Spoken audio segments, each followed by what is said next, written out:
Jakož si můžete asi povšimnout, že jsem si nastříkal nově snajperku. Si můžete povšimnout, krásavica. OK. Takže, barva, jaká barva na tom je? Předtím jsem tam měl takovou hnusnou černou. Klasika prostě černá a teďka jsem si tam dal matnou zelenou a olivovou. Ale pozor, ta olivová je smíchaná s trávou, čili já jsem si na tu snajperku dal trávu a vidíte tam asi ty odstíny, jestli si můžete povšimnout ty odstíny, tak ty tam jsou krásně vidět. A když to Wolf otočí ze zadu, tak tady jsem si dal zelenou a trošku jsem tam nastříkal pruhy, jakože tý pískový, aby to nějak vypadalo. Když to Wolf má takovouhle prostě olivovou, ale střílí hodně dobře. Mám to přesně tu kameru. Mám ji přesně na čele. Dobře.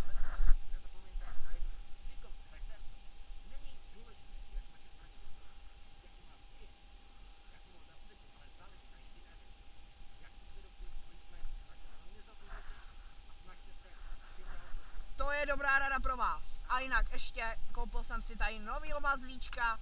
Je to SAS 12 brokovnice.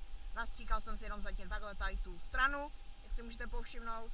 Pokud to vidíte, nastříkal jsem si jenom tady tu stranu. Doufám, že to jde vidět. No a myslím, že se můžeme vrhnout na to, ne, Wolfe? Takže jdeme na to. Já si vezmu ještě brýle. Tak jo. Takže, padá mi.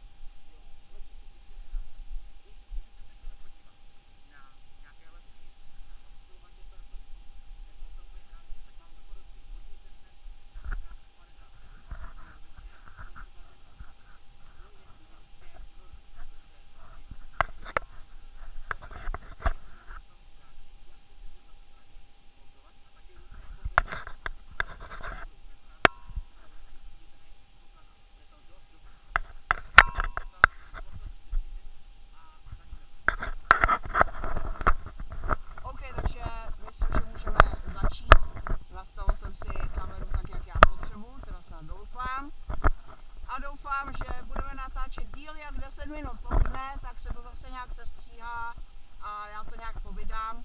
Takže teďka budu zatím hrát se svou slipou, já se tady ještě asi napiju, protože mám docela žízeň. Někdy mi vyžízní se. Krása.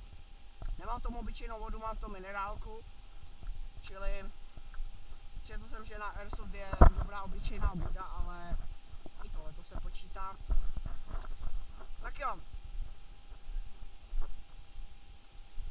Jde mi to, hele, Wolfe, jde mi to jako, že ta kamera směrem jakože nahoru nebo dolů spíš. No tak to je dobrý potom. Jo no, ale ono má za význam je, aby ta kamera snímala náš pohyb a hlavně i to okolí vlastně, takže...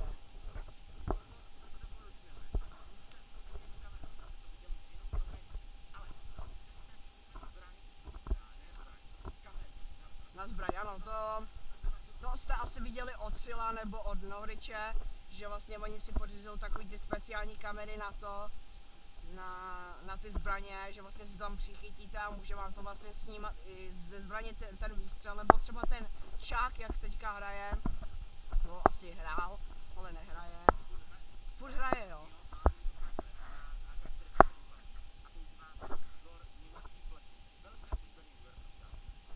To bych chtěl taky umět.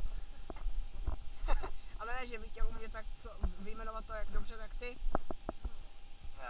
Tak, moje slajka. Mám pro vás návrh. Kdyby podle vás vypadlo, kdybych jedno video komentoval já, místo Davea.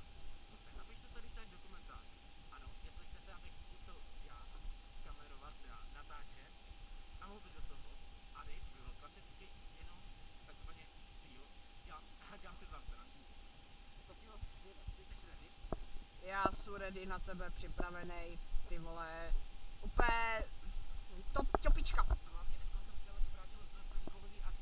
Kámo, hej hoši, já vám musím říct, že on byl na paintballové akci a kdybyste viděli, co mi ukazoval, ty rány, tak ty byste nevěřili, to bolí víc než tady ten celý skurvený ozbrojený airsoft. Z 5 metrů, vidíte to?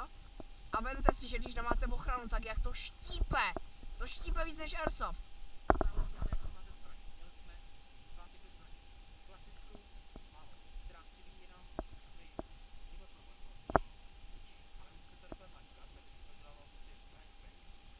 Bang bang a špína je pryč. Já vím.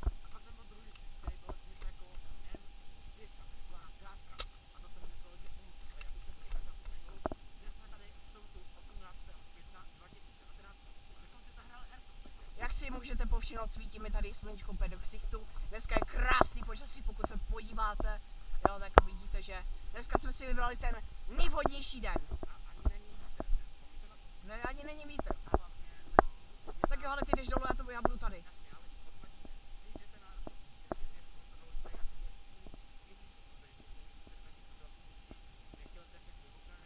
No už běž, boří mi sluníčko do ksichtu.